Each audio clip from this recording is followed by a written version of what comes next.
3 hours before everything burned down, my husband walked out on dinner. His plate was still warm. His mother, Judith, was pouring wine. Our daughter was telling him about her school project, some constellation she made out of glitter and hope. Then she called. His phone lit up with Catherine Ellis, CEO, divorced, 49. The kind of woman who signs checks with the same precision she uses to destroy marriages. He answered. She didn't even ask if he could talk, just said it, "I need you tonight." And he was up. No hesitation. Judith didn't miss a beat. Career comes first. I looked her in the eyes, smiled. I agree completely. I cleared the plates while they walked out the door. Him in his tailored suit, her still clutching the wine like a medal of honor. But that night, I wasn't cleaning up dinner. I was cleaning up my life. It wasn't always like this. We met when ambition was still charming. He was all plans and power ties, the kind of man who opened doors and talked about futures like they were already signed. I believed him, believed in us. We built a home on trust and strategy.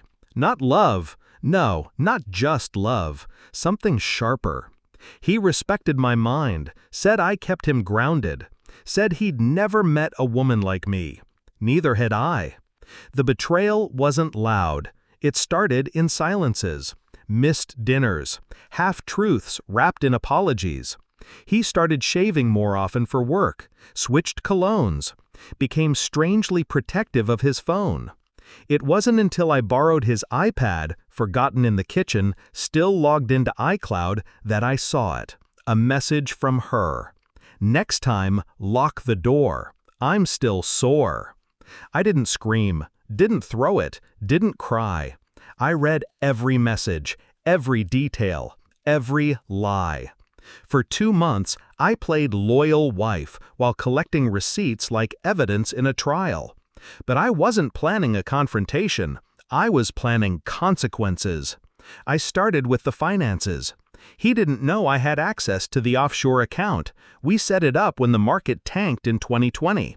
He forgot I handled the taxes, the trusts, the shell companies with the just-in-case tone. I moved money, clean, legal, left just enough for him to think he was still in control. Then I called my lawyer, the one who used to play chess competitively.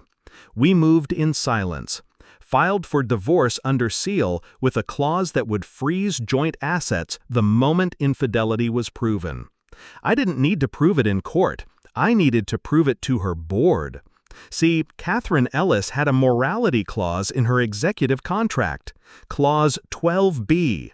No personal relationships with direct reports, especially not married ones, especially not ones whose wives owned 3% of the company's voting shares through a silent partner. I made one phone call to the board chair's wife. We'd met at a charity auction.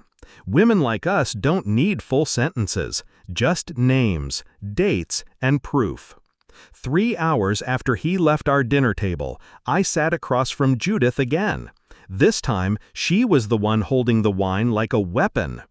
"Where is he?" she asked, voice tight. "Still at the office," I said, pouring myself a glass.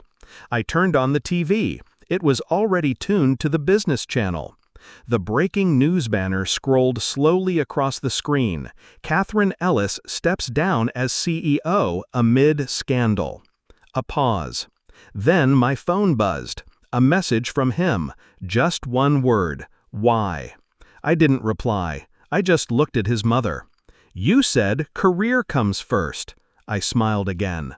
Turns out, I agree completely. He lost his job by morning. She lost her reputation. The board didn't waste time.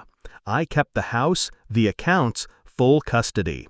Judith tried to call me the next day, said I overreacted. I let it ring. Let her hear the echo of the silence her son left me with. Let her feel what it's like to be ignored by someone who knows exactly what they're doing. I don't regret a second. He thought I was the background of his success story. Turns out, I was the author. and I rewrote the ending. Justice isn't loud, it doesn't scream, it just waits. And when it moves, it ends careers and marriages with a smile and a wine glass half full.